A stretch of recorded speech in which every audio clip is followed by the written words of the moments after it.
Oh my God, that's a really unflattering view of myself.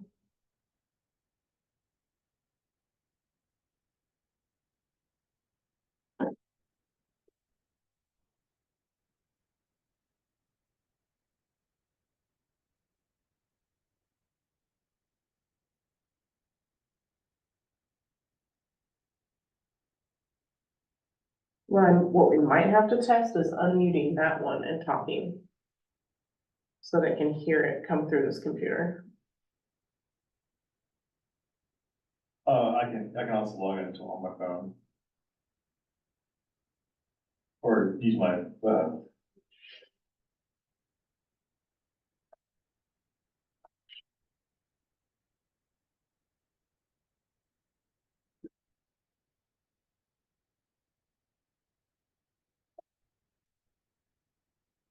Was he trying to get into Canva? yeah, Does he, it just went in.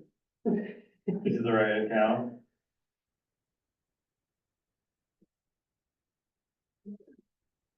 Alright, so I've now made you the co-host. So I'm gonna. Kelsey's got. I think she just kind of shared that with this room, but. Where do I have that? That's just it. talk. Yeah. Oh, Yeah. well, we're opening a coffee shop, you know, in my spare time. In your spare time? Yeah, Uh-huh. so on the 15th of this month, we should be open. It's Reverence Coffee in East Peoria, near Costco.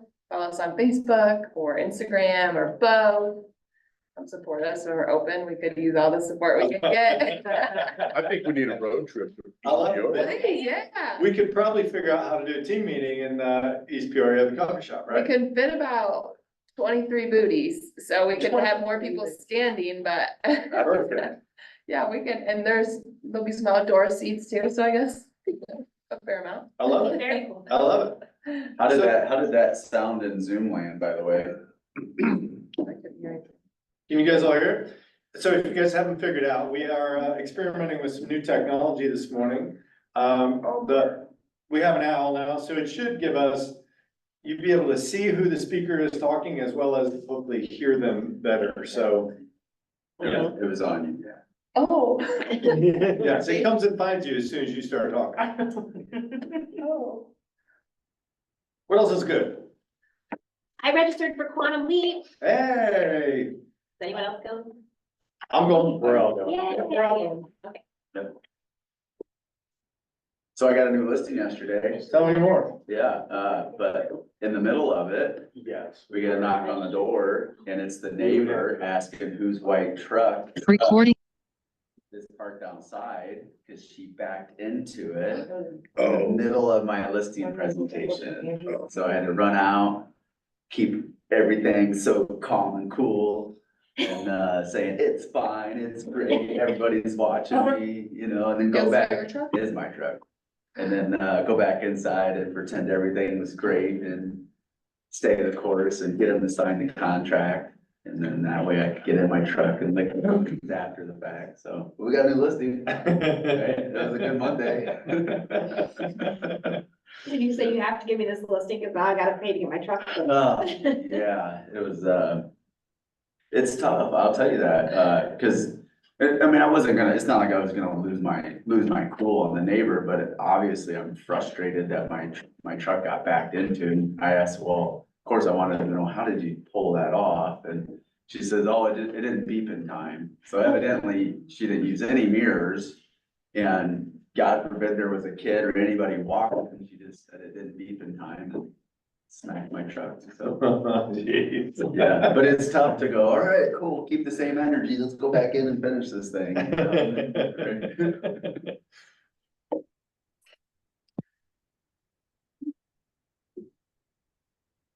So quiet in here today.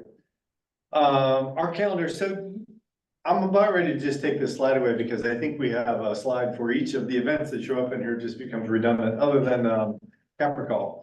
One thing that we probably don't have a slide for right now is ALC meeting is next Tuesday. It'll be here in this room. ALC members will get an invitation with the agenda here in the next handful of days, but, if you care to come join, if you're not on the ALC, you're welcome to come and attend the meetings and listen in and kind of hear what's going on, all that fun stuff. You have, you have just under 2 years to finish your CE. So we want to get started early this time and make sure that you know that your 2026 renewal is coming up. No, not really. That's just a leftover slide. We won't talk about it again. I didn't hear what you said about the ALC. I was working on some, but did you say ALC's next week? Am I 2 weeks out? You're 2 weeks out. I'm sorry. Melissa just asked. Thank you. ALC is in 2 weeks. I'm just running on, whatever. So thank you for, asking, Melissa. 2 weeks. You'll get an invitation, all that stuff, so don't even worry about it. Red Day, On the 21st. 21st. I don't know if you know this, but Thursday is our Red Day. Dawn, I saw you on the call, right?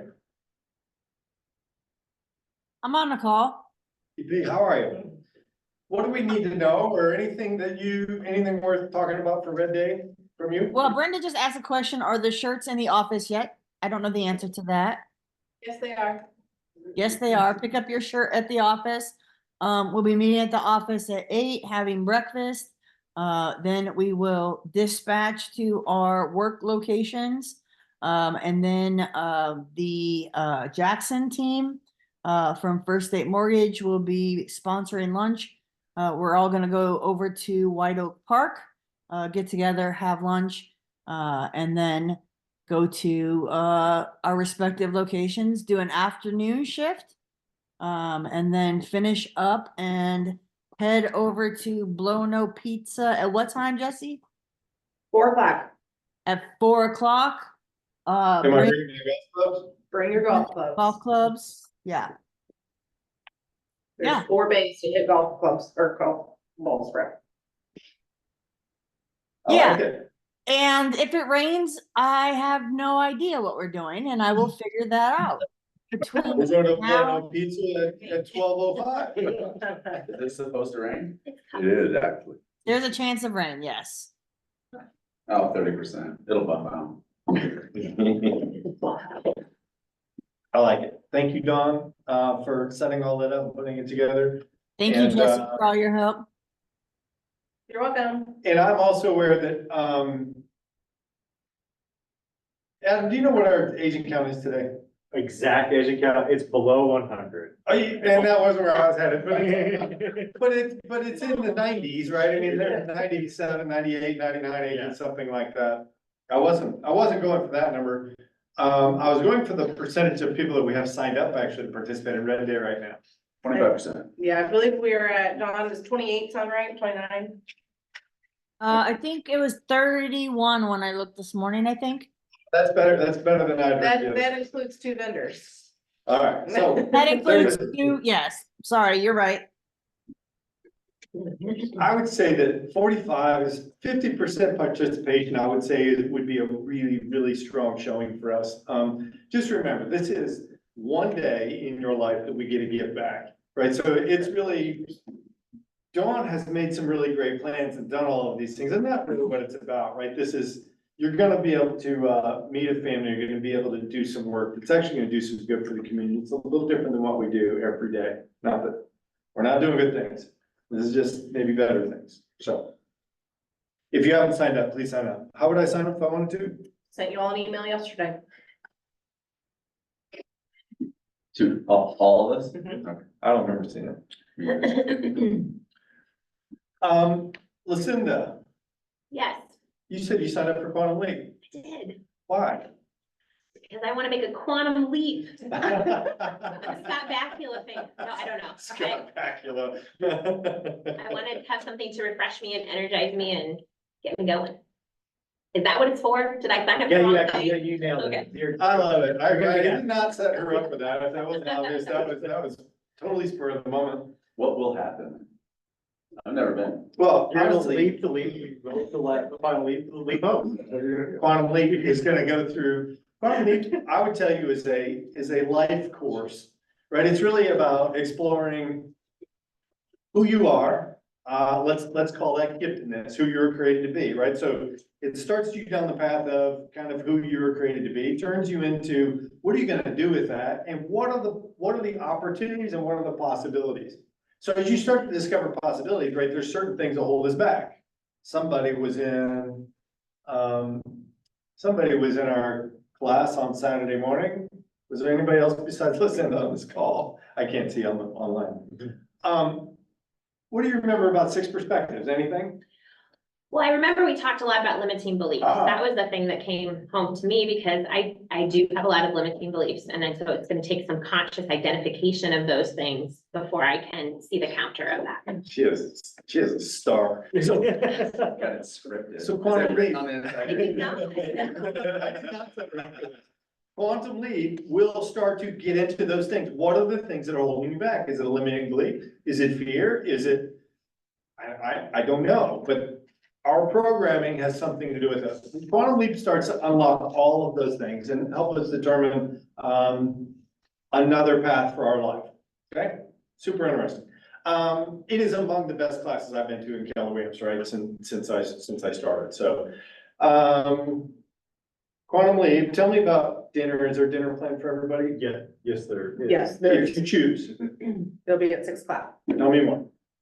I need a little detail. What is that place? What's that place called? We just, I don't know. Nope. Okay.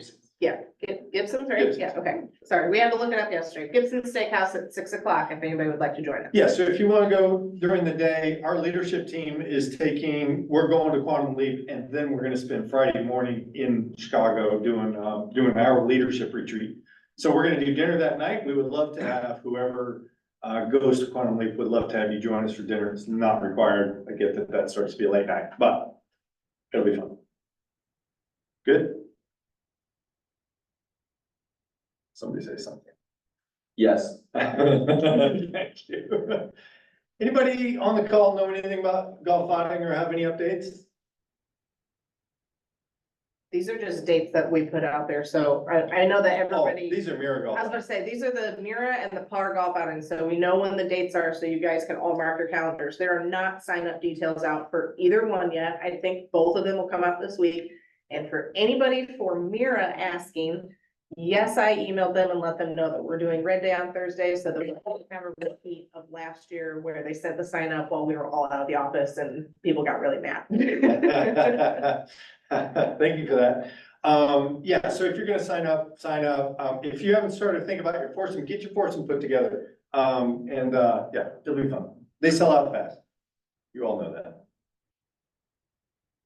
Now, this golf outing, Not mine. any details? Creed, do you know anything about it? You're on the I committee. do.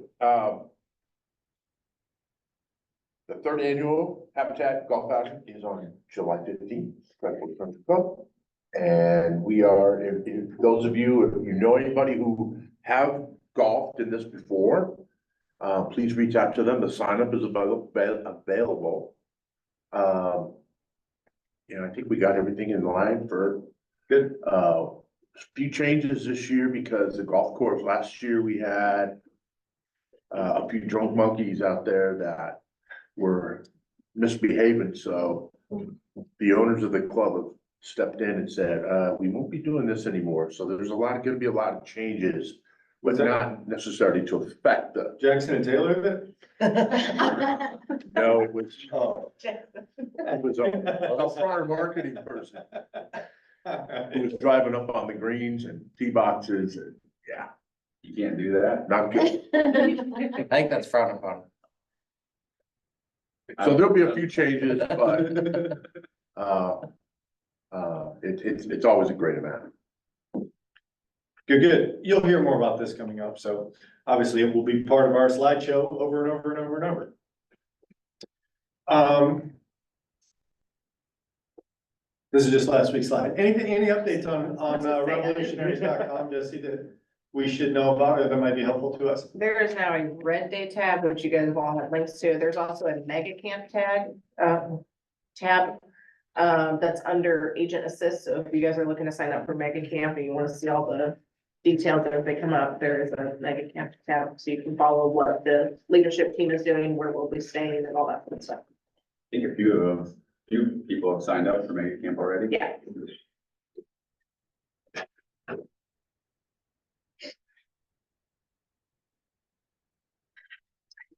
Oh, and we got our listings coming up?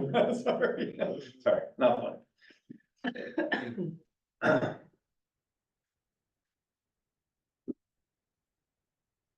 I wanna know how the market is. I know, right? I wanna know how the market is. So we stand around as a leadership team. I look at market statistics almost every day, trying to figure out what's going on in this place. So more than market statistics, I look at our bottom line. We just closed out the month of April. Not the worst April we've ever had, it's far from the best. Right, and so I'm asking you guys, how's the market? What are you feeling today? Nothing? Still a seller's market. Everybody lists their stuff on Thursday and it's driving me nuts. I think it's a tough market. I think, you know, we recently just dropped Zillow like a bunch of other agents, and I'm glad I did. So when you stop paying, for instance, Zillow, it's always a month behind, right? And so I stopped doing it, and all of a sudden, you know, like a lead here, a lead there, without sharing just how much we were spending, but a good amount of money, right? Cause I think anything over $1,000 is a good amount of money, like an owl. But what wasn't showing up was leads, and so you start to dive into why aren't these leads coming? And all I gotta do is go look at the listing inventory and go, well, there's no listings. How can they sell us any leads, right? And at least over in PAR, if you look at just how many listings there are, those listings are dramatically down. Hence why we need to be working as hard as we can to actually get those listings, whether you're talking to your database or you're not talking to your database, or where you're gonna find those listings. The listings are key, and I know where we're at, they're down, I wanna say they're down 20-something% from this time to last year. Pendings were down roughly the same, closed sales down roughly the same. I can speak to our numbers are up, but you gotta be careful not to think that it's because the market is up, right? You gotta start thinking, well, is it because of the activities that I'm doing or we're doing? And it's not a false indication that the market's shifting and the market's great. It's, we're starting to do things that we hadn't been doing, and the results are actually showing. For sure. So at least, I don't know, maybe somebody else can talk about the market. I would love to hear anybody else feeling anything in the market. You know, I put a house on market Friday. 205 Ranch, over off of, Vernon. And I had open house Saturday, and, I had 48 people. 48 people, people were waiting for me to put my sign down. And it was, I had a lot of really good conversations with those people. With many of the people that came through, and as it turned out, I had 7 offers and the house sold, but I got 2 appointments out of it. People thinking about putting their house on the market and everything, but you know, from that kind of activity, you know, you kind of scratch your head and say, wow, you know, maybe the market is not necessarily picking up, and maybe the market's sustained, maybe we're sustaining a marketplace, but That's interesting. and when you watch the MLS, it's funny when new stuff comes on the market, if it's priced right, and if it's in a great location, it's gone in 4, 5, 6 days. Mhm. So it's one of those head scratchers. What the market's doing. Here's what's interesting. I get that I'm kind of blankly asking you this question of how do you feel about the market? When I get silence, I assume one of 2 things, that either you're scared to death because you're just, the market feels horrible and whatever else, or you're actually feeling pretty good and hey, right, it sounds like somebody's gonna start talking about a bad market, but my business is pretty good, so I don't really know where to go. And I get it.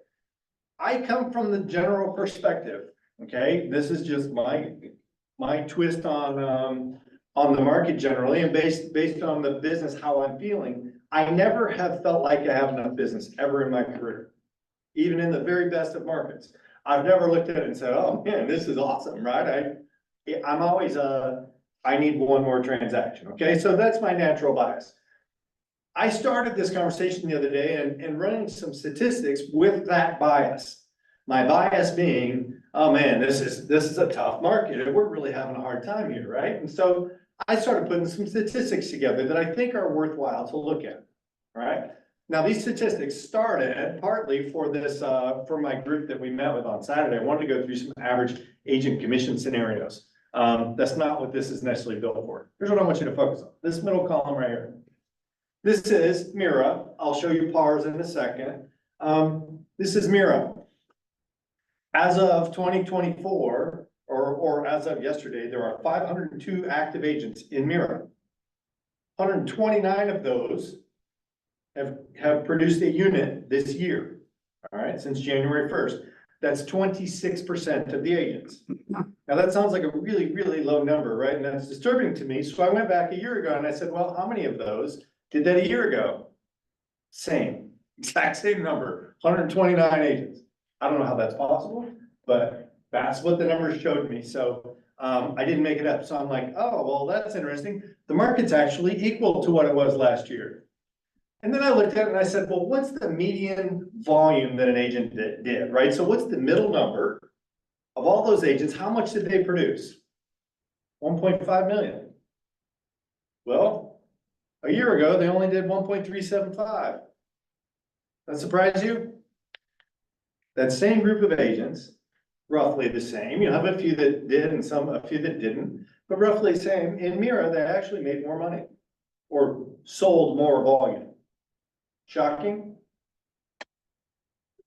Go down the bottom, number of units, these two numbers right here. 1,072 units year to date versus 1,061. What's that sound like? Krieger said it, he's like, it's just hanging in there, right? I mean, it's a pretty steady market. We feel some stability here. I want to tell you that I was encouraged by it, right? I mean, obviously, I want to see growth, but I'm super encouraged just by knowing that, hey, it's just stable. So two things that this tells me. One is, this year's stable to last year. If I feel like this year's slow and it's equal to what it was a year ago, what was I feeling a year ago? Why does it feel like it hurts more today than it did a year ago? I think some of us are just been waiting for the market to change. Oh, yeah, that's interesting. It's gonna get better, right? Oh. We've obviously been telling ourselves that for a whole year now. We've been telling it 100% right? Because here's what's not showing up is 22 and 21. If you were to put those up there, that's when all of a sudden 23 doesn't look that great and 24 matches 23 that doesn't feel that great. That's 100% right. That's 100% right. Oh, changes, right? So now over time, go ahead, Greg. I think part of that, and this is my perception, and this is just mainly because I've been in business for so many years, is I think a lot of this that we're seeing, more an election year. That's true. And I think this election is gonna be a shit show. No way. So I think there's, some of the people I talked to at the open house, there's, I mean, several of them, to full disclosure, they came right out and said, oh, well, we're just kind of waiting to see what's going on and stuff. So as we're trying to convince ourselves of that, the public, they're feeling the same thing. And I had several of them tell me that specifically, we're just kind of waiting to see what this election, where it's gonna go and everything else. Now, I think there's other people out there that they're in the middle of, they want to sell, they want to buy, and they could care less what's going on in our world and economy. But I do think that that's putting a little bit of a skid on the mental piece of 100%. where people's heads are. Yeah, and actually about the first quarter of 25, they'll figure out that the world kept turning Right. and everything, business is normal, right? But no, not to get into politics, but half of the world's gonna feel this way and they're gonna put the binders on, the other half thinks everything's great. And We all know Trump's gonna win, so you might as well just admit it today. You can see us fight. There we go.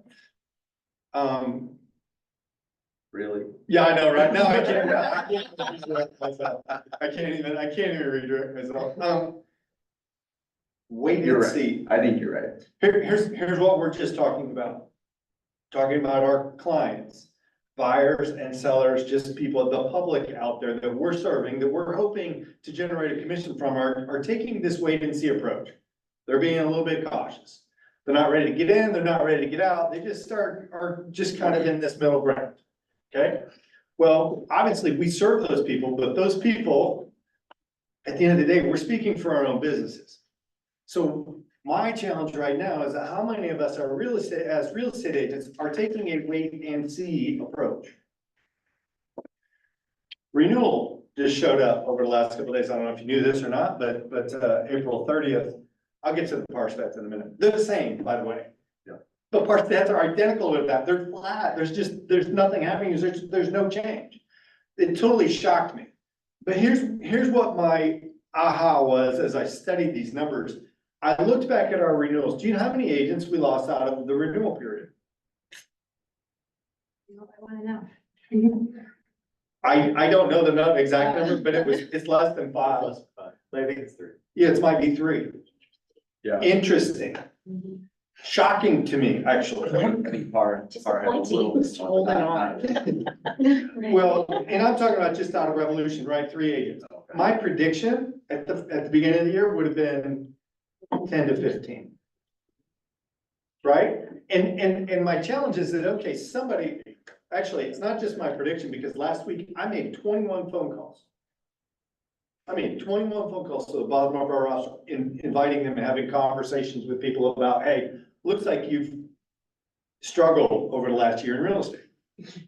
I just want to make sure it's reaching your goals, right? I mean, that's my standard, not yours. If that's your standard, that's fine. Here's what I was chasing. How many people renewed just thinking that, hey, the market's gonna get better, something's gonna change? Some. Right, and so some of us are hanging on right now, we're landing on this thing of wait and see. Hey, you know what? I've already got my license, it's easier just to keep it than let it go. I'm gonna wait and see what happens over the next 6 months. I'm gonna wait and see when this thing's gonna turn around. Ever heard that? Ever thought it? What has to happen for it to turn around? Like, that's what I'm, Well, I don't know, Rivian's talking to Apple now about maybe a partnership. I mean, where are we gonna find inventory? Oh, well, yeah, so even if some great news comes up, you mean it may not be all, I'm just thinking, where's the inventory gonna come? it's not gonna be. We don't have inventory, right? Is that interesting, right? So you kind of get locked into this same of, what if I predicted for you right now that the market a year from now will be exactly like it is today? Pretty good. If we had inventory, do you think you'd have 48 people at that open house? It depends on where the location. Okay, true, But right? probably not. Yeah. That's something, are they building us out of it? No, new construction's not showing up to save everybody. No. Apartments are, you're gonna see some apartment volume come on in the next 12 to 24 months. Is that gonna solve our inventory problem? It'd open up a little bit, no? Yeah, right, it'll drop some buyers out. The reason it'll save some inventory, go ahead, is that a comment? It was, I Or was, just no, it's a thought, emerging.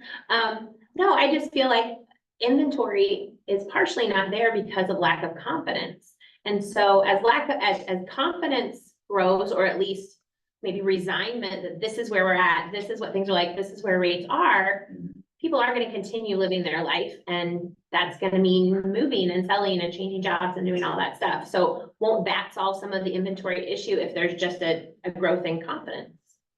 I think, I was looking at new listings, April 2024 compared to new listings, April 2023. Just in Mira, 3% difference, a 3% difference. So the interest rate has been the key factor that has been consistent this whole time. And until Krieger said something about election year, that is the only thing that gives any sort of confidence that near October, there might be a drop in that might kind of break this up. But if it is the interest rate, can't create listings if they don't wanna move, because they don't wanna inherit new, worse interest rate. That means that we've gotta dig, we gotta make it our own. Cause the inventory is gonna stay flat. Do we think the interest rates are gonna stay the same? The only hope is that because it is an election year and the Fed will meet in September and October, that somebody's gonna want some good news in October. So therefore, but what are we talking, 7 to 5? Right. If you're holding a 3% interest rate, how much is that gonna move the needle? We're gonna find out. Right, and that's in October. That's in October. So even if they. Your dropped year's it- already over. Yeah, even if they dropped it in October, when does that business actually show up? Yeah, late 2024, early 2025. Yeah.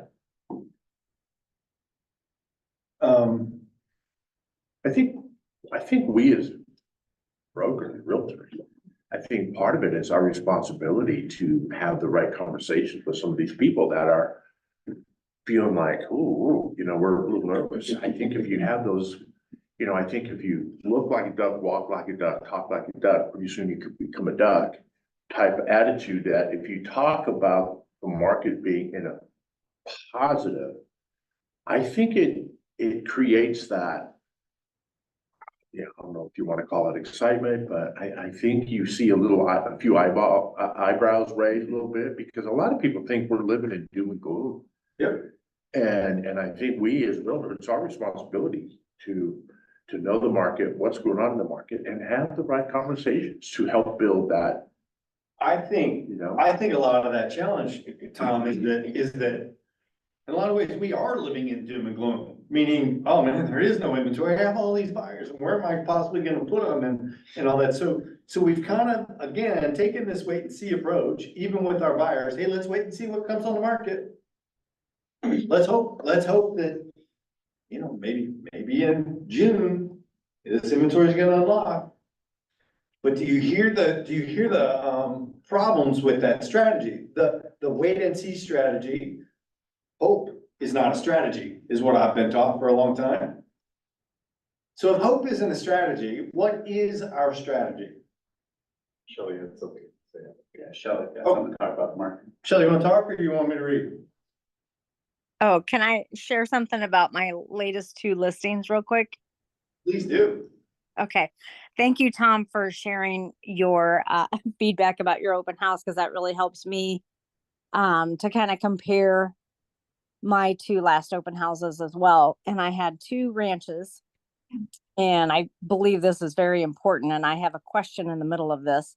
But the first ranch that I had was on Kim Drive, and I listed it for $249,900. And I had 20 people through my open house and only 1 offer. So I did a little calculation, and Tom got 14%. I got, not as many. So I wonder if I priced it a little too high, but I didn't think I did based on all the comps, but there weren't any ranches in that condition.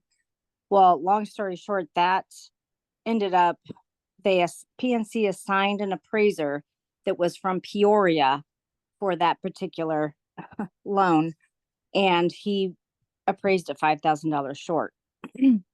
And so I, of course, fought it and supplied him with so many comps, and they would not budge on that. He didn't even call me to ask me if I had multiple offers. He didn't call me to ask, why I priced it that way. He just came in $5,000 short. And one comp that he used was on Chalice in District 87, and it was a buy level. So that one should have been thrown out. I pleaded with them. I was nice about it, but I supplied them with numerous comps. They would not budge. So my question here, I don't know if anybody can answer this, maybe BJ, do we have any say with who appraises that, our listings? Can we say, no, you can't do that? We would like to request a local appraiser? Well, I think you can request it all day long. Your say generally is in the lender. And I get as the seller, you're not gonna be able to do that, but remember the appraisers are hired by the bank. The appraisal is for the bank. It's not for your client. It's to protect the bank. Yeah, And so the bank chooses those people, whoever they want, and it's on their list, and for a variety of reasons, I'm sure. Cost, Elliot? Good. okay. And so the other one, it hasn't closed yet, so I can't go with as many details. But it was a cash buyer, no appraisal. And I had 20 people through that open house as well. And so I find it interesting, Tom, that you had 48 at the 205 and I was at 289 with the second one, 249 at the first one. So I find that interesting that are there obviously more buyers at the 205 versus that 250 to 289. And I had 2 offers on the 289. One was cash, which we went with, and it was over asking. But that closes this Friday. But I find that interesting, and I don't want to go into doom and gloom, but every time I have these open houses and they're swarming, and recently I feel like the offers have been fewer. Am I feeling the right way? Like there used to be 10 or 12, 18 months ago, and now we're getting 2 to 7. Some of them were like 30 offers I heard from some agents. So I feel like the people are looking, but like someone said, was it Lucinda, that the confidence is so low that people are hesitant. And this reminds me of when I first started in the market in 2006. I remember my first open houses, people were swarming in those open houses. So that told me I was priced right, but like nobody was making an offer then. Like they were eager to look, but hesitant to make an offer. And I feel like it's getting to that level. Am I wrong in thinking that? Or do you Shelley, think I might just add on the house that I had open, 2 things. Okay. It's an estate. Okay. And my seller, they're the original owners. House was built in 54 and they lived there 1954. She died in 1st of January. She was 96 years old.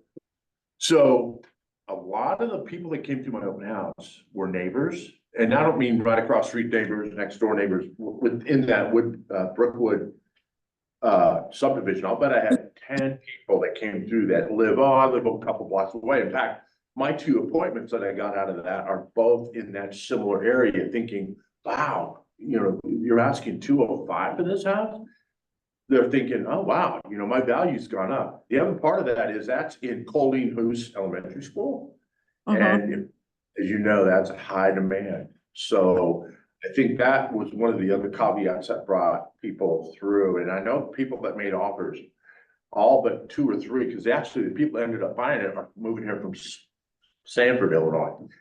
But several of the other offers were people who had kids that wanted just waiting to get into Colleen Elementary School. So that probably had a little bit of full disclosure as to the numbers of people. A large percentage were people that were living in the neighborhood. Okay. That helps. Thanks. That's all I have. Just like the numbers and offers versus people looking. That's all I had. I think we're gonna continue to get these similar stories. I don't see anything that moves this market over the next 6 months, swings it hard one way or the other. Trump's victory come November is probably not gonna be the thing that really moves the needle over to where everybody all of a sudden is confident. I don't see that as happening. I'm not a Trump supporter, by the way. I'm not a Biden supporter either. But that's not what's gonna swing the needle. Honestly, I don't think anything swings the needle right now. So what I'm challenged with is, what's the strategy? How do I do it and not just wait and see? How do I get into this spot where I can create this predictable and sustainable business with the market the way that it is? The market is the market. Yeah, at least for me, I know what I'm trying to do, and that's listings at a high level. As much time as I can possibly spend looking for a listing. I just know that if I have a listing, I have a paycheck. That's just the way it is. Like, I also feel the pressure, like what these guys are talking about. I listed a for sale by owner. If this isn't telling us something, I listed it for sale by owner in Peoria Heights. I had a bazillion showings and, only one offer through it, below asking price. And I feel like I priced it to sell. We countered it, but only one offer. There was supposed to be another offer. They changed their mind. There's not much to choose from, so I don't know. I know they didn't really go buy another house. But I had double digit showing in the first day. What's interesting about that is a for sale by owner. Anybody surprised that there are for sale by owners out there in this market today? Yep. Yeah. Is anybody surprised that there are for sale by owners out there in this market today that are actually looking for an agent to go list their house with? Yeah. We have a brand new agent in this office. You may know him as James McMillian. Guess what? He has an appointment for this week. $600,000 for sale by owner. Adam's speechless, right? He doesn't even know what to do with this. You know why? It's because we all have the same opportunity. Here we are bitching and moaning about how much inventory there isn't. Mhm. And how do I have 48 buyers, I have nowhere for them to go. I'm included in this, right? So this is not, this is me bitching to myself. I'm not harping on you all. And yet I'm not calling for sell by owners and trying to convert them. Not only that, when you host the training, I don't even want to get on your training and learn how to do it because that doesn't sound like it for me. You know what I'd rather do? I'd rather wait and see. Right. I do find it funny though, so we weren't really calling for sale by owners. Just because like everybody else, I'm in my own head like, well, God, if they list a house themselves, they're probably selling it, right? Like in this market, right? Like I felt that. And then we started doing it. So Adam Williams just did this. He went on a listing appointment in Eureka for sale by owner. He found on Marketplace. And then come to find out, this is kind of egg on our face too, but they're already in our database. Their mother, I had sold their mother a house, their brother-in-law a house, and then their kids, 2 houses. And they're like, oh yeah, our family's done business with you guys. And here they are, we're attempting to sell their house for sell by owner. And we were reluctant to reach out to them. It's just different.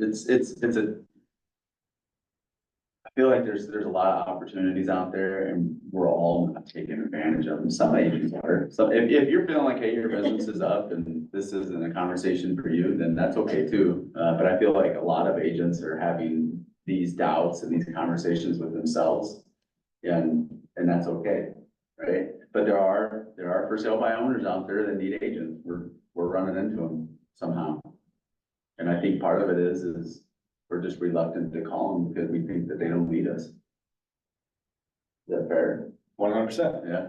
So I'm gonna even take it the other extreme, because I think there's a side that says, I don't really want to run that kind of prospecting business, and I appreciate that there's plenty of agents that don't have to, and don't want to, right? Maybe aren't wired for it. Let's go there. I know, right?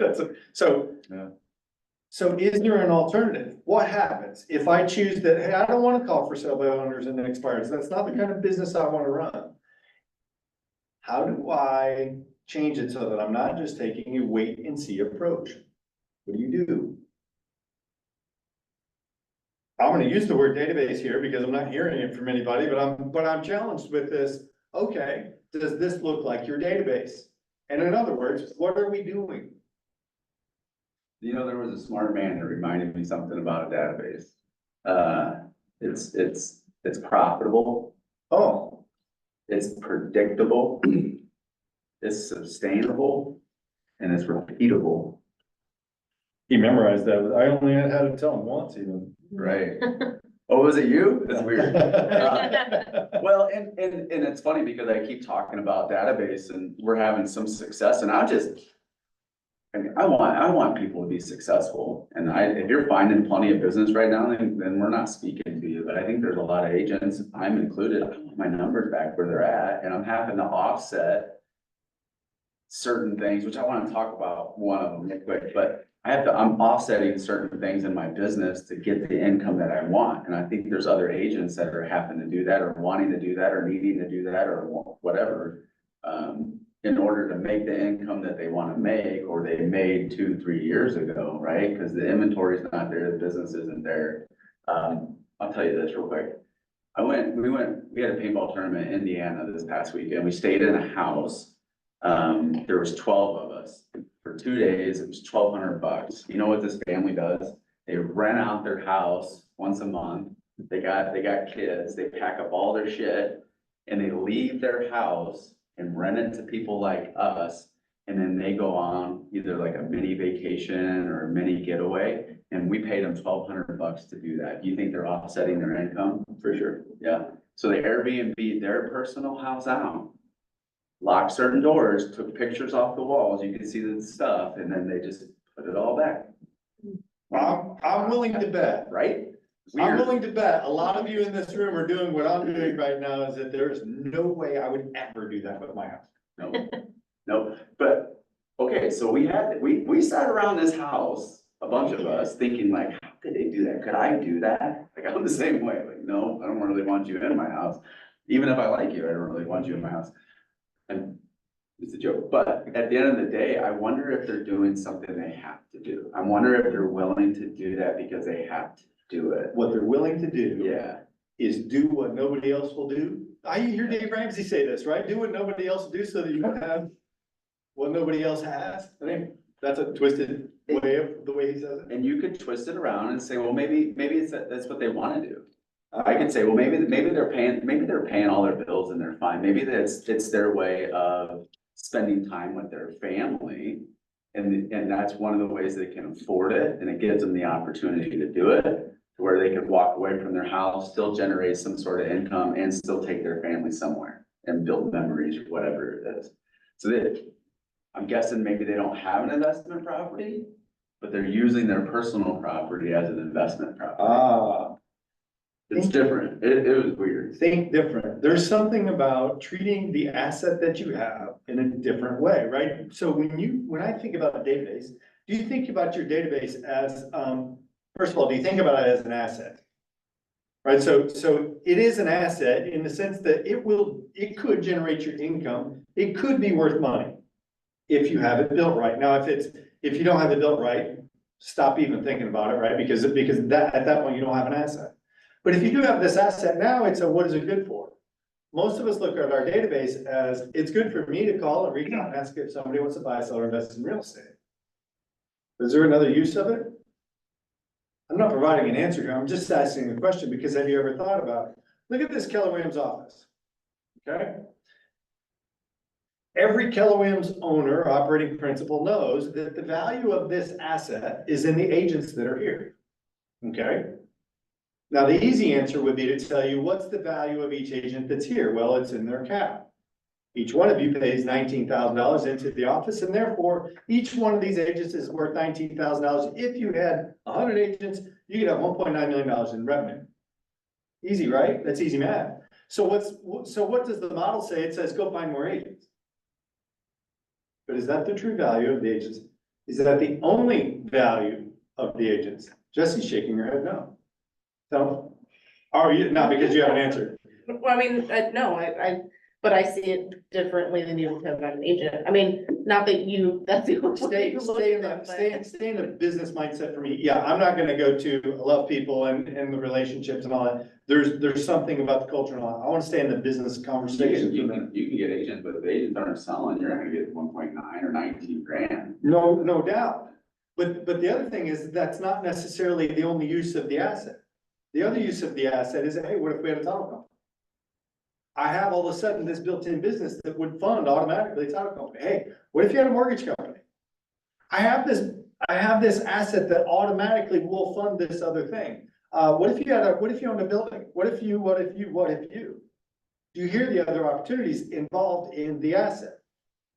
So now if you open your minds and you look back at your database, what are the opportunities available to you through that database? Maybe, obviously, buyers, sellers, investors. Go find them. That's your low hanging fruit. What's next on the run? Call them expired and for sale by owners. If you're not. Build a willing- database. Well, yeah, if you're not willing to do that, or would you be willing to talk to your database? If you're not gonna call for sale by owners and expired, there's money in your database, right? And I think that's what we see more than anything is that even the databases, we're not necessarily utilizing them to the extent that they should. Anybody know what the return on a database could be? That I almost said should be. 6% is what the Millionaire Real Estate Agent says. Gary Keller came out with that statistic and said, hey, 6% of your database should be returning a transaction every year. One every 12.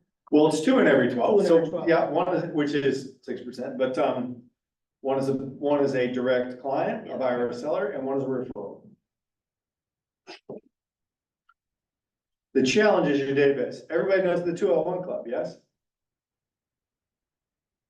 Who wants to explain 201 Club? Adam, you know what? I do. Yeah. If you have more than 200 people in your database, these stats say or support that that is the hockey stick inflection point of where your income will start going from kind of flatlining to starting to spike. It is, now, it's an aggregation of data of many, many different agents. Yeah. So your mileage may vary, but that is what statistically supports. To get more than 200 people in your database, you have enough to support a business. I think that's a valid comment, right? Your mileage may vary. I think your mileage may vary because of the action that we put towards it.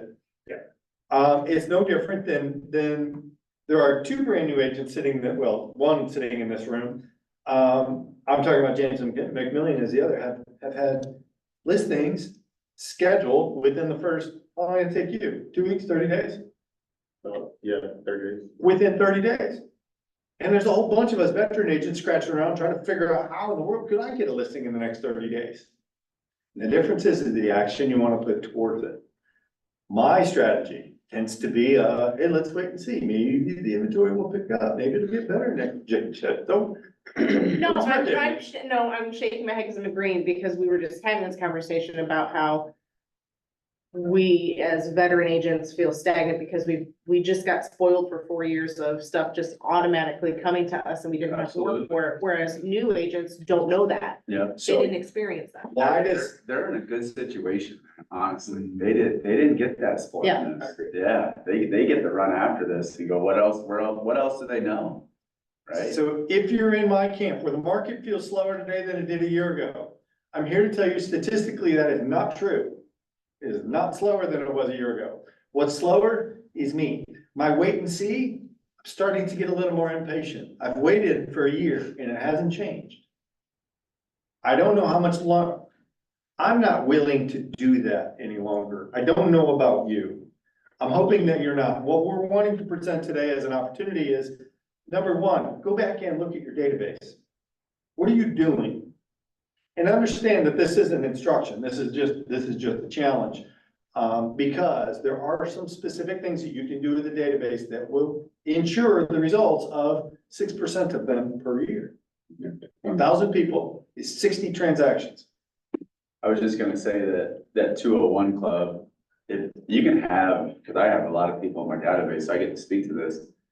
You can have a lot of people in your database, you can have 200 people in your database, but if you're not using it, and what I mean by like actually working it, like actually talking to these people, actually picking up the phone, texting them, calling them, sending them a video, you won't get that business out of them. You can have, I can tell you, I have 8,700 people in my database and the amount of business coming out of it is garbage. And I know that now because I started looking back, where is my business coming from? I'm very good at getting up and kicking the ball, looking for those expires and for sale by owners and haphazardly looking for referrals. But just recently I started looking at how do I actually re-engage in my database? And I shared the video or, the voicemail that I got, cause I sent out videos to my past clients via my database, link my YouTube, so I can actually see how many people are opening it. I think I shared it with DJ. And so the only people that are opening it is actually my database, and I get a voicemail saying, hey, I see you're back up and running, and I'm like, what do you mean back up and running? Like, I've been running, like, but back up and running, I got a girlfriend, she's looking for a realtor, yada, yada, yada. I shared this voicemail, and I'm like, that came from a video that I put in YouTube and attached and sent it out to my database to people that I hadn't talked to in so long, right? So my point is you got, even if you have a database, you have to actually work it. I have them set up on drips and campaigns and market watches and all that other crap that the system has to do itself. But you gotta be willing to actually do something that somebody else isn't doing, because I guarantee if they're in my database, they're in somebody else's database, getting the same drips. The difference is you made the phone call or made the contact with them, a live contact, not just the email, right? So I sent them the email and they're like, oh, okay. Yeah. And then Ryan calls them and they're like, oh, right? And it's all of a sudden it's a different Yeah, conversation.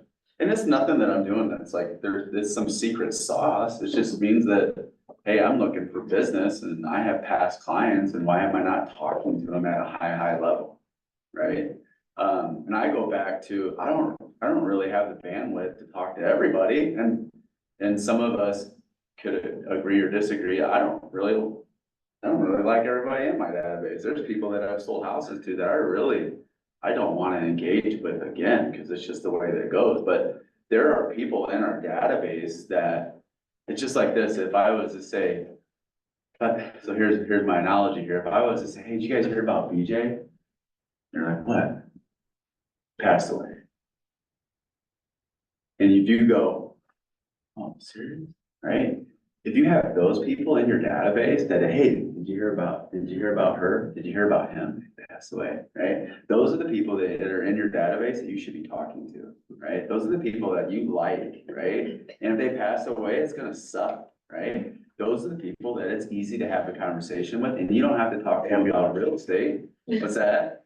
Am I wrong though? Yeah, those people exist in your database, and I do a shitty job talking to them, but those are the people right now that I'm engaging with, that I like, and they like me, and they're sending me business. Vince Knight, for instance, I'll tell you about him.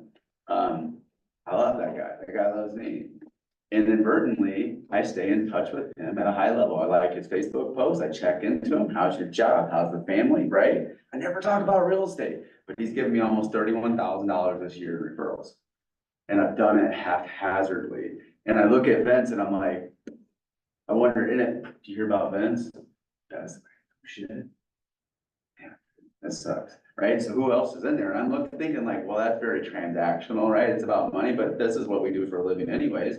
But at the end of the day, yeah, it's about money, but I would be devastated if I lost it. So there's a two-part qualifying there.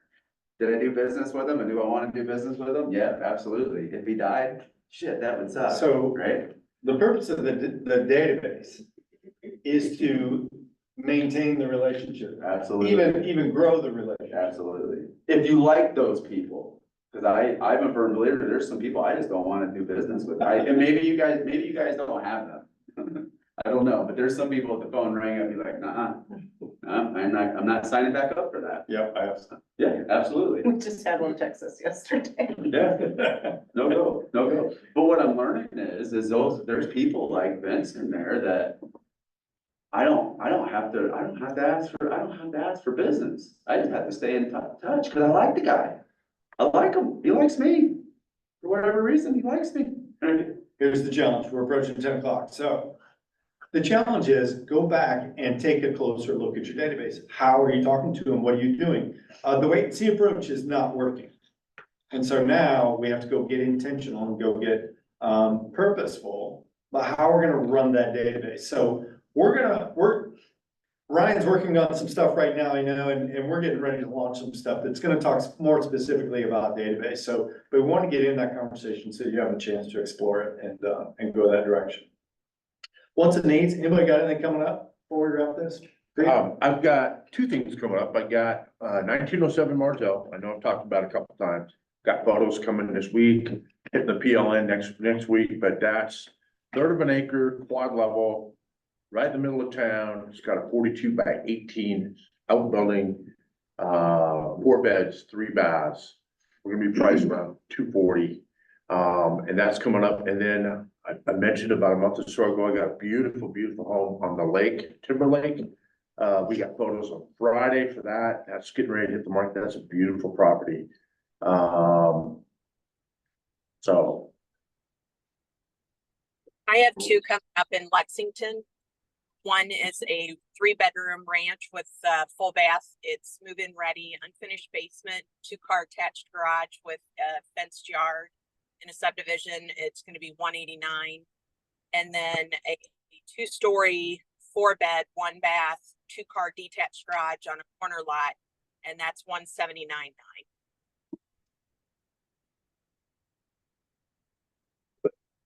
Anything else? I do want to share one thing that I did, if people want to get it off, they can, but, I tried to get to a listing appointment. And, I tried to set a listing appointment and they already had an agent going and they were fine with the agent, right? They didn't really want to interview another agent. So I took it upon myself to make a video to talk about the market. This house is in East Peoria, but Woodford County with Metamora schools. This is different, right? It's a different animal. So when you look at like, hey, I want a Metamora schools. Do you think that East Peoria house is gonna show up? They're not gonna go looking for an East Peoria house. They're gonna put the search criteria in, they're gonna go Metamora, Germantown, right? And if they want a certain county, it's also not gonna show up. So what I did is I made a video to talk about Woodford County specifically, but also about my experience listing and selling a house in East Peoria, Woodford County with a different school district. It's difficult. You don't show up in the search criteria that you really want to show up at.